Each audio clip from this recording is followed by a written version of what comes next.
Hello, everyone. Welcome to our tutorial on installing React.js.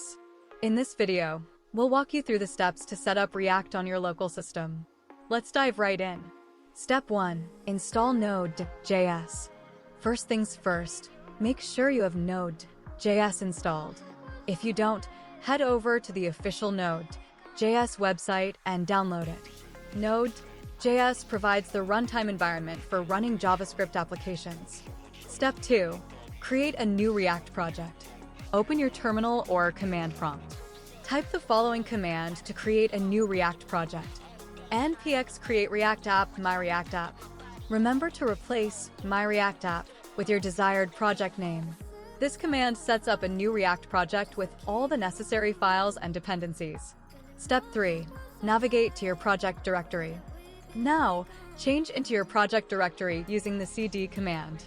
Navigate to the folder you just created. Step 4. Start the development server. Almost there. Run the following command.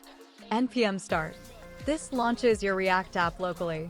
Open your browser and go to http://localhost 3000 to see your app in action.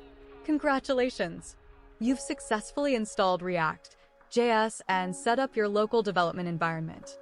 Remember to explore React's powerful features and build amazing web applications. Thanks for watching. Don't forget to like, share, and subscribe. Until next time.